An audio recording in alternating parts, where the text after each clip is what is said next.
Managing construction cost is always a major risk and challenge for any development project. But over the past several years, the GTA has experienced construction cost escalation not seen for generations. Today, we have Ray Wong and David Schoonjans here to delve into the factors driving construction costs and determine where they're headed over the next few years. Thank you, everyone, for joining our latest podcast. And as Avi mentioned, today we have David Schoonjans to join us. And David, we think this is the first time that you're on one of these podcasts. So welcome. Can you tell us a little bit about yourself, about what you do at Altus? And we do know that you are one of the leaders within the cost group and you deliver a number of products, but can you just expand on that? Yeah, I'm a senior director in the cost and project management group. A lot of my time is spent really working nationally across all of our offices, kind of setting up standards and systems, collecting data and leveraging that data to help with efficiency. Our consulting services build and deliver new products to the market. And that's really what takes the bulk of my time. And construction cost escalation is certainly one of the key things that we track in those data and those products. The cool thing is that both of us are focused on data and as well as sort of exploring the trends and as well as the possible sort of advantages and disadvantages of what the data tells us. So what we've been seeing, especially over the last couple of months, with rapidly increasing the Bank of Canada policy rate for interest rates as well as mortgages. And over the past 18 months, we saw that run up with respect to a new home sales activity, and as well as on the resale side, a lot of demand, not enough supply. So even before what we're seeing right now with some of the global conflicts and as well as some of the supply chain issues, that we're seeing challenges with increasing in material costs and labor costs. So do you think with the changes with the interest rates and with sort of a slowdown in the housing market and as well as on the new home side, with some of the projects being delayed or canceled, and this is not just the GTA, but what we're seeing in other parts of the country, where do you see sort of costs moving to, or what do you think has changed over the last little while? I think the important thing, first off, to realize is that there's a lag between, your sales activity slowing down and construction slowing down. A lot of these projects, 2021 was matched the 2017 kind of record-setting sales. So those projects that sold in 2021, they're just breaking ground and getting started now, and they take years to build. So a slowdown that's happening in sales today doesn't translate into a slowdown in the construction immediately. That takes some time for projects to be tendered and some of the early trades to finish up before they're actually kind of out there looking to fill their pipeline again. So I think, you got to appreciate that lag there. But in the meantime, while construction costs aren't falling yet and revenues are stagnating or potentially falling, you've got this problem that performers don't work anymore. So at some point, that's going to catch up with the industry. There's going to be a slowdown until either revenues go up, and that seems unlikely in the near term, or construction costs come down. So I think that demand is there. It's going to continue, and the minute that a performer works, there's pent-up demand that's going to backfill whatever spare capacity there is.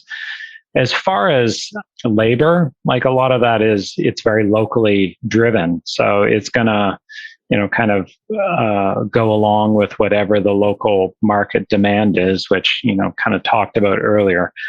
The material cost is a little bit more difficult one because it's tied up, a lot of that is a global commodities and at least national or continental supply chains.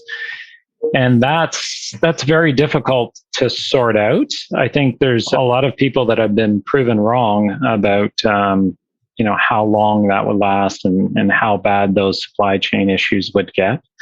It feels like we're probably past the worst of it. And in fact, the World Bank has a global commodity price outlook, and they're predicting that by next year, some of those commodities will start to fall. Now, when we say fall, the fall in 2023 is still higher than what it was in 2021. So it's relative. Costs will be very high. These material costs would be very high, but all they have to do is stop going up and they will cease to be inflationary. We'll be stuck at this really high cost for a while, but at least it's not going up further. Yeah, and that's exactly what we're seeing with some of the prices. Even though the activity is down, but compared to a year ago or even 6 months ago, prices are still up now compared to that period. But how do you reconcile that? A lot of the projects that right now are under construction were sold about 2 or 3 years ago at those prices. But the construction today is basically a reflection of today's material costs. So the exponential increase in costs over the last couple of years, and now the project's actually launched and there's a hole in the ground. How do they reconcile that going forward? Yeah, that's especially for condos where you had to pre-sell them. That's probably a bigger challenge for condos than really most other projects, because you're fixing your revenue well in advance of fixing your construction costs. I think there's two things that developers have been doing, because frankly, we've had really high cost escalation in the GTA long before the pandemic started. Back in 2018, we had 10% cost escalation, which had nothing to do with pandemic or supply chain issues. It was just purely, extreme demand in the local market. So I think developers have kind of learned that, and the savvy ones have learned how to mitigate it. They do everything possible to shorten that time frame between sales and breaking ground on your construction. So I think most developers are doing that better, and they've realized that you have to carry cost escalation contingency in your pro forma. Certainly, any developer that isn't doing those two things, trying to shorten their time frame between sales and groundbreaking and including appropriate cost escalation, they have to be underwater. There's no way that your pro forma works if you didn't do those two things. Well, even with pricing of condos today and trying to forecast out 2 or 3 years, it's a bit of a challenge. So how's your data sort of helping that decision by certain developers on certain price points and to try to mitigate their risks going forward? Yeah, we have our own cost escalation index that we kind of keep separately, and it's incorporated into some of the products we've developed. And really that index it's a combination of a lot of different data sources. We use some Stats Canada data, measures of how busy the market is, material costs, that type of thing. We use some of our own data from projects, but really cost escalation is as much art as science. So we overlay that with, the senior manager's kind of local on the ground knowledge in that market. So we start with the model, it kicks out the kind of theoretical calculation, and then we make some overlay that with expert understanding of those markets. And a lot of times what we find is the model is fairly accurate, but the timing of exactly when those changes in costs happen, is really hard to hit. So, I think those combination of things with, kind of expert interpretation and knowledge of the markets, you need them both. Yeah, David, you sound like us. Like I predict a 5% office vacancy rate, but I'm not going to tell you when it's going to hit that number. Could be in the next 6 or 12 months, but eventually hit that number. Yeah, unfortunately, our clients demand an exact time because they got to put it in their estimate. So, we do our best to use our consulting expertise in virtually every city across the country to forecasting is a difficult task in the best of times, but I think you can improve upon it by having boots on the ground and people that kind of know what's happening in those markets. Do you also factor in the sort of the known unknowns, such as government policy and other factors in the marketplace? It's the difficulty is if you're going to factor in every possible scenario and black swan event, you end up with a range that is so wide that your forecast almost becomes of limited use. So what we tend to do is to try and kind of narrow the scope of assumptions down to the most likely scenarios, but then we give a narrative in our report about, okay, well, here's the factors that are influencing it, and here's some, major things to consider. And, the report, it's not real time. We're not publishing it every day. So, when you're referring to it in between updates, you can look and say, okay, well, did any of those factors come to fruition, and, overlay what you know as of today with the forecast that we had that's maybe a month or 2 or 3 months old. There was a time where knowing what cost escalation was or is in the past 6 months was, accurate enough granularity because it didn't move very fast. But in, over the past several years, cost information that's even a few months old is ancient history. Things move so fast.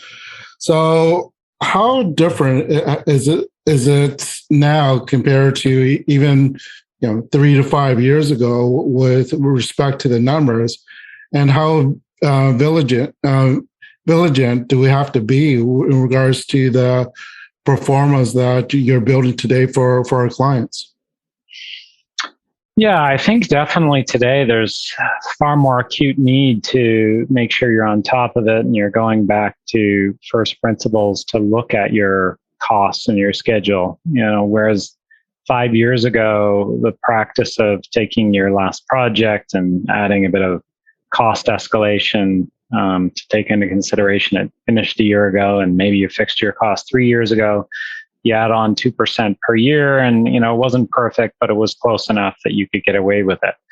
And certainly, over the past few years and more every year that's gone by, you can get into a lot of trouble doing that. You really need to, you've got not just the very high cost escalation for all the reasons we've been talking about, but you've got changes in codes and regulations, green standards. So it's not the same building design that it was. It's experienced very high construction cost escalation, and the schedule is much longer than it used to be. So if you're doing that and you're just taking your last project and adding some factors on it and assuming that it's going to be good enough, you can get yourself into a lot of trouble. You really need to have some due diligence to make sure your budget and your schedule is up to date and reflective of the current market and the design of your current building. Can we look at from a lender's perspective, like how have they been impacted with all these changes with costs, interest rates? Are they looking at the pro formas a little bit differently, or how are they trying to deal with some of the changes they're seeing in the market? Well, I think a lot of the risks that your lender will experience are similar to what the developer's experiencing. And the lender needs to consider kind of the same thing that the developer does, but, kind of verify where did those costs come from? Are they, is it a reasonable schedule? Has it been independently verified? They want to make sure that they're not lending to a project on the basis of a budget and or schedule that's not been fully vetted. And, I think there are conditions precedent as well. Maybe need to reconsider how they cover those risks. So we're probably going to expect, especially the lenders, to sharpen their pencils and pay a little bit more detail, pay attention to a little bit more detail with respect to the pro formas, and as well as what is the risk tolerance going forward, especially with this new sort of market environment. Yeah, I think so. Yeah. So based on that, what should an owner be focusing on to control some of those risks? Yeah, there's kind of, I would break it down into three factors that kind of drive construction cost escalation, and the big one, and the one that people think about, I would categorize as inflation, like the changes in a like for like building over time. So not taking into consideration any design changes or schedule extensions or that type of thing. And when we look at those, I think there's the material and the labor costs and how busy the market is. I think you have to understand those factors. And if you're understanding where your cost drivers are coming from, maybe you can look at, how you're procuring your trades. You can look at, should you negotiate a contract early or finish your design? And you can also look at, how busy is the market going to be? How available are trades and contractors and construction managers going to be? And on top of that, you can look at, can I substitute materials? It's very hard in residential to substitute a concrete structure, although it's possible. But certainly if you're looking at office building, for example, a steel structure or concrete structure are very typical structure types that you could choose either or, and depending on those factors, it might influence what type of materials, structures, cladding you're selecting. With all the data that you're tracking on construction costs and materials and so on and so forth, how can owners or developers benefit from that historical sort of stream of data in helping them trying to figure out what are the causes and effects and what are the factors they want to put a higher onus on that to sort of protect themselves going forward? Yeah, well, the data that we provide, we generally break it down trade by trade. So you can look at, how much is being driven by formwork and reinforcing steel. And again, going back to the steel versus concrete structure decisions, looking at what are the changes in concrete, and the drivers of your concrete formwork tend to be very local. The formwork trades is a very local market driven by labor and local demand, where steel, a lot of their cost tends to be driven by global commodity prices, which is the steel input. It tends to be driven by the manufacturing capacity, which is more regional. A large structural steel contractor will manufacture and ship to really a lot of the continent, at the very least the country. And then there's the erection, which tends to be very local. So the dynamics of steel has kind of got 1/3 global commodities, 1/3 regional manufacturing, and 1/3 local labor, where formwork, it's very local. So if you can understand that and look at, okay, what's driving the market today? Is it local things? Is it just that there's an incredibly busy market in the GTA because we sold a record number of condos last year? Is that what's driving it? Because the dynamics of how that's going to drive concrete formwork is very different than the dynamics of how it might influence structural steel. Understanding, what are those drivers and how does it break down into the individual trades? That's kind of the gist of how you got to analyze these things. Okay, so there's been a lot of pressure on all those things that you mentioned over the past couple of years. So there's a certain amount of control that they can have depending on how the building is structured and where the materials come from, and to sort of mitigate that type of risk. So if we're seeing a bit of a slowdown in perhaps construction starts because of the lack of demand. Do you think there's any sort of short-term relief for owners and purchasers on pricing? Yeah, I think, you're not going to see much of it in 2022, I think. It's probably into 2023 before that slowdown in sales and starts translates into additional capacity in the industry.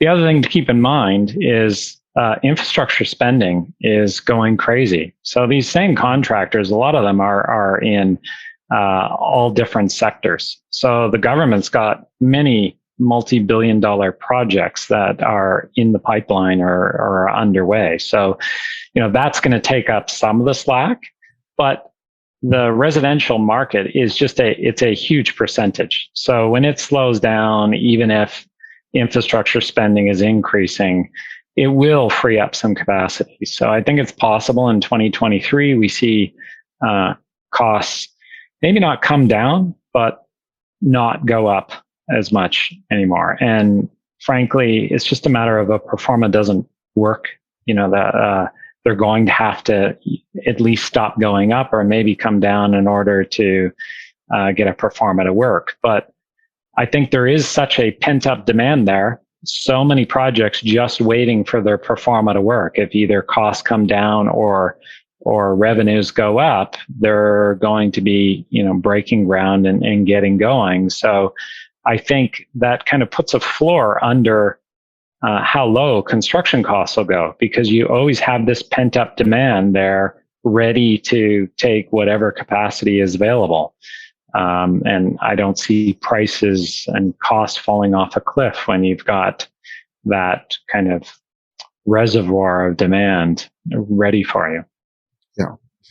Okay, so I'm asked this question all the time with when we go through sort of market discussions, but over the next, say, 1 to 2 years, where do you see us with regards to pricing and, I guess, materials and labor?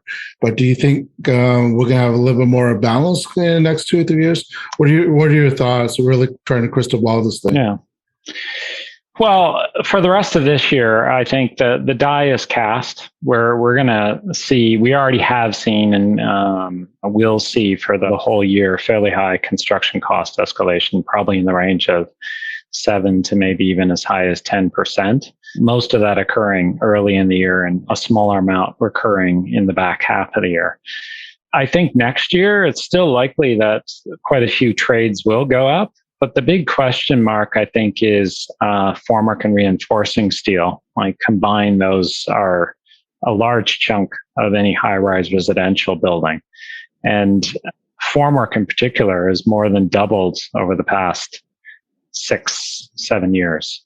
So even if it drops just a little bit, and by dropping, I'm not talking about going down to anything what we 5 years ago would have considered reasonable, just dropping a little bit, it'll have a huge impact and may very well offset increases in other trades.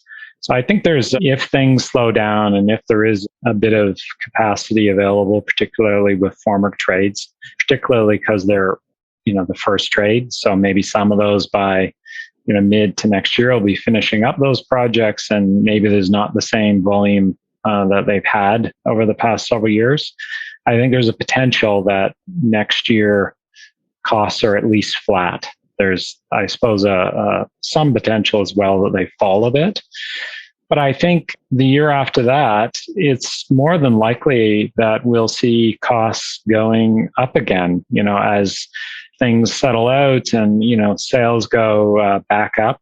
And I suppose you're maybe better positioned than me to opine on that. If we start to see revenues going back up in 2024 and sales going back up, I think you're likely to see construction costs go up with it. Because yes, the global pandemic and supply chain issues working their way out and going back to normal, that'll help. But we had high construction cost escalation just on the back of a busy market in Toronto before the pandemic. And I don't see any reason why that's going to change after the pandemic. I kind of hope you're right. That I think you're sort of describing a bit of a soft landing if we hit a recession and a gradual recovery. And from our side of it, it's we're still a number of questions on the office market, whether or not people are going to return. But we know that the projects are under construction. We haven't seen any sort of cancellation on the office side, and industrial and apartments continue to be very strong. And as well as for industrial construction, we still anticipate 10 to 13 million square feet of new industrial space each and every year in the GTA. Just that supply just can't keep up with the amount of demand. Thank you for giving us that picture of the cost. We made it not like the short-term picture, but it's something that I think we all have to deal with. So again, thank you very much for your time here, David, and providing all your insight, and as well as to the audience as well. Thank you for listening into our podcast, and we'll let you know what's coming down the line with our other topics. Thank you. Great. Thank you. Thank you for tuning in to today's episode, and make sure you don't miss our next one on the ongoing concern of inflation and recession in Canada's real estate market with featured guest Colin Johnston.